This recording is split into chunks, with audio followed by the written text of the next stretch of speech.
Masalah dalam rumah tangga, nih calon pengantin ekonomi. Tapi kaya bapak bukan jaminan bahagia. Kalau kekayaan membuat orang bahagia, demi Allah tidak ada orang kaya yang cerai. Laki-laki itu seperti gula di dalam kopi. Kopi tanpa gula rasanya pahit. Kopi dikasih gula rasanya manis. Yang dipuji kopinya apa gulanya? Nggak pernah gula itu dipuji. Begitu juga laki-laki di hadapan wanita. Ada rasanya namun tidak pernah diperhatikan keberadaannya. Wah, loro hati.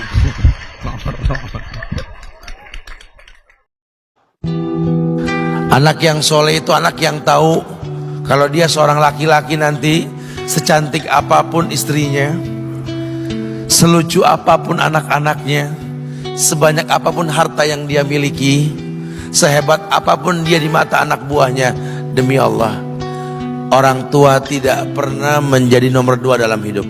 Ini banyak orang yang suka salah ini.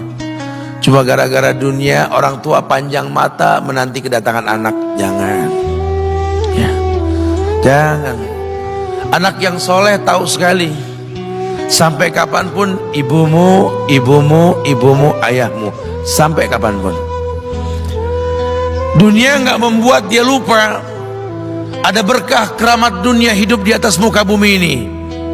Dia nggak repot datang ke makam-makam para wali. Orang tua nomor 1 yang dia temui.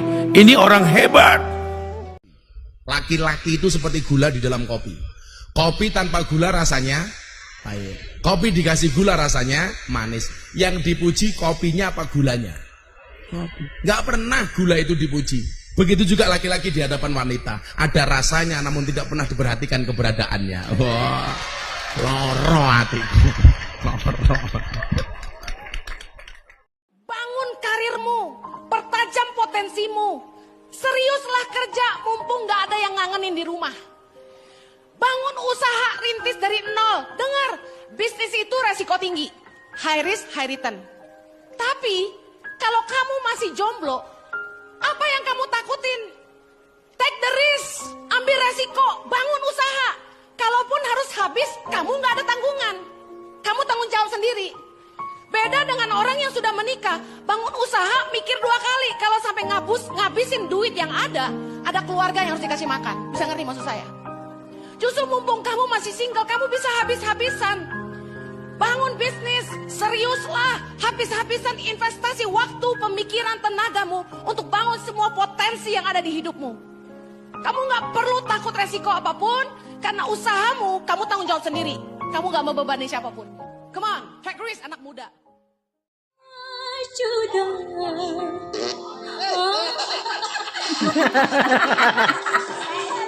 Lucu.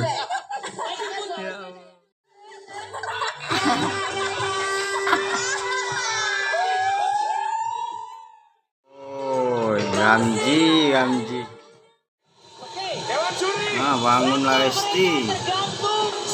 Nah, bangunlah. Ya ampun, tegak wae.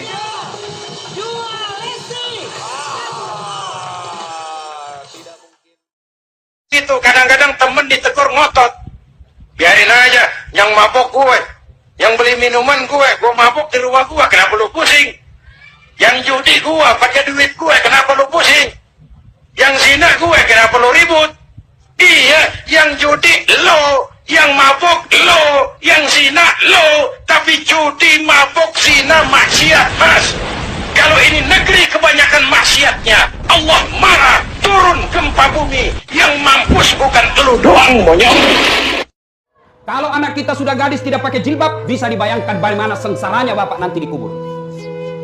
Kalau sampai sekarang anak kita tidak tahu ngaji, asam tidak tahu ke masjid, bisa dibayangkan bagaimana seksanya kita dikubur nanti. Tapi kalau sekarang anak kita masih SD sudah tutup jilbab, sudah tutup aurat. Anak kita malam Jumat semua kumpul di rumah baca Yasin sama-sama. Anak kita Ramadan berjamaah di masjid, harapan itu Pak, bapak sudah kaya insya Allah dikubur. Demi Allah, ibu bapak wafat, anak senja pengangguran, Allah tidak persoalkan. Ibu bapak meninggal, anak tidak punya kerja, Allah tidak marah. Tapi ketika anak bapak tidak pakai jilbab, Anak bapak tidak tahu sholat, anak bapak tidak tahu rasa malu jadi anggota DPR tapi koruptor, maka bapaknya dicari. Mana bapaknya ini? Mana orang tuanya? Kok bisa anaknya seperti ini? Hati-hati Pak. Bapak tidak usah cemas soal masa depan anak. Yang perlu bapak ibu khawatirkan adalah anak kita wafat tidak tahu sholat. Auzubillah min dzalik. Bila kamu di sisiku, hati rasa syahdu. Tenang perasaan. Dan sudah bilang, Bu, kalau ada duit saya belikan kau emas. Masuk lagi kamar suami, berantakan kamarnya, marah-marah, peluk suami kita sambil menyanyi. Insaflah wahai manusia, bila dirimu bernoda. Itu kan lagu-lagu ibu-ibu dulu, lagu-lagu nasihat. Iya toh? Mungkin Tuhan mulai bosan melihat tingkah kita yang selalu salah dan bangga dengan dosa-dosa, atau alam mulai enggan bersahabat dengan kita. Coba kita bertanya pada rumput. Itu. Jadi kalau suaminya susah rezekinya, singgung dengan itu lagu. Mungkin kau banyak dosa. Itu lagunya ibu-ibu dulu. Sekarang. Jadi laki-laki yang terbaik itu adalah laki-laki yang berani datang ke rumah orang tua kamu. Dia pasang wajahnya baik-baik dengan orang tuanya, lalu dia ngomong, ayahanda, bapak, om, saya suka sama anak om. Saya nggak kepengen lama-lama, saya pengen ibadah. Kalau saya cuma pacaran itu bukan ibadah. Saya pengen ibadah, tapi maaf ya, beginilah saya apa adanya. Terus buat orang tua, jangan sungkan-sungkan nerima menantu yang pengangguran, Bu. Karena hidup itu bukan dilihat yang sekarang. Apa yang kita lihat sekarang belum jadi jaminan. Itu yang paling penting. Bahwasanya manusia tidak bisa dilihat pada hari itu. Allah yang punya hak untuk merubah manusia. Jadi kalau kita melihat manusia pada saat dia datang, dia meminta anak kita, dia pengangguran, ditolak, picik pandangan orang tua. Mohon maaf lahir batin, karena hanya melihat hari itu. Berarti seperti tidak punya Allah, bahwa hidup yang akan datang itu milik Allah. Kita punya kewajiban mensupport anak kita, memberikan semangat buat mereka, bahwa hidup kamu tidak dilihat dari yang sekarang. Orang yang makan bersama, ketika pas giliran bayar, dia bayar punya dia saja, itu bahasa Arabnya bakhil. Bakhil bahasa Arab. Tiga orang makan, 1, 2, 3. Pas giliran bayar, Pak, berapa porsi saya ini? 25.000, kasih 25. Dia saja yang bayar untuk punya dia, itu namanya bakhil. Ada yang lebih hebat lagi dari bakhil. Mana dia? Pas giliran bayar, sakit perut. Lagi di belakang. Kalau orang bakhil, duit dia tak mau meleleh ke mulut orang. Yang lebih hebat dari bakhil namanya syuh, penyakit syuh. Syuh ini duit dia pun tak mau dia makan. Duit orang yang dia makan. Ini orang-orang macam ini cepat mati semuanya. Tak ada guna dia hidup di atas dunia. Tapi karena Allah masih sayang, Allah masih Ghafur, Allah masih Rahim, Allah masih Rahman, maka dibiarkan Allah dia berjalan. Malaikat sudah lama gemas tengok dia. Kata malaikat, ya Allah, ini kusentil aja, jangan kata Allah. Mana tahu besok setelah pengajian ini tobat dia. Maka kita tengok besok kalau dia diajaknya orang. Jangan pernah melihat orang dari penampilan. Buat apa ganteng? Buat apa cantik? Buat apa kaya? Kalau gak setia. Harta, tahta, itu bisa dicari. Tapi kesetiaan, itu tidak semua orang yang memiliki. Orang yang makan bersama, ketika pas giliran bayar, dia bayar punya dia saja, itu bahasa Arabnya bakhil. Bakhil bahasa Arab.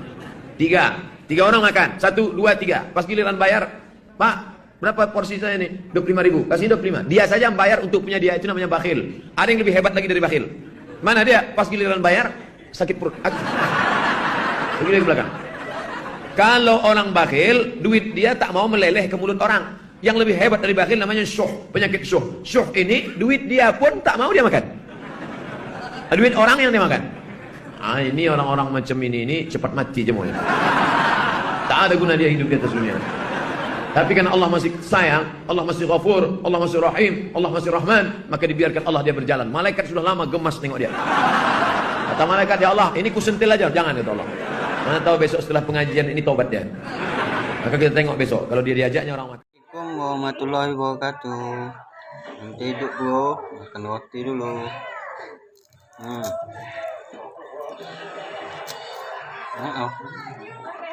Lalu makan roti. Kayak gini posisinya. Baju putih.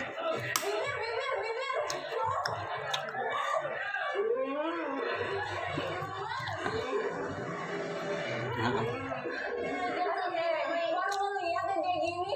Mana ada yang kayak gitu maksudku? Episode pertama ini Bagus. Kamu malah mau mikir yang lain. Mau giliran nggak? Fokus lagi nih. Fokus. Lihat matanya. Masuk lagi nih tangannya. Masuk ke matanya. Viral di bumi itu biasa, tapi kalau viral di langit itu baru luar biasa. Namanya Uwais Al-Qarni, pemuda yang hidup satu zaman dengan Rasul namun belum pernah berjumpa dengan Rasul. Pemuda ini sangat istimewa dikarenakan kisahnya yang sangat memuliakan ibunya yang lumpuh. Suatu saat ibunya ingin naik haji, namun dia bingung seperti apa caranya karena dia dan ibunya tidak punya perbekalan yang cukup.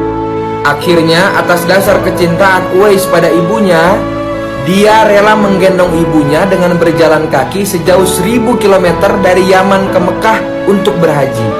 Setelah keliling Ka'bah sambil menggendong ibunya, Uwais berdoa, "Ya Allah, tolong ampuni semua dosa ibuku." Ibunya heran mendengar doa anaknya dan berkata, "Bagaimana dengan dosamu, nak?" Uwais menjawab, "Dengan terampuninya dosa ibu, maka ibu akan masuk surga. Cukuplah ridho dari ibu yang akan membawaku ke surga." Kenapa perempuan tidak diciptakan dari tulang kaki? Supaya tidak diinjak-injak oleh laki-laki. Kenapa perempuan tidak diciptakan dari tulang kepala? Supaya tidak ngelunjak dengan laki-laki. Tapi perempuan diciptakan dari tulang rusuk bagian kiri yang dekat dengan jantung dan hati. Kenapa? Karena pada dasarnya perempuan itu suka disayangi dan dicintai.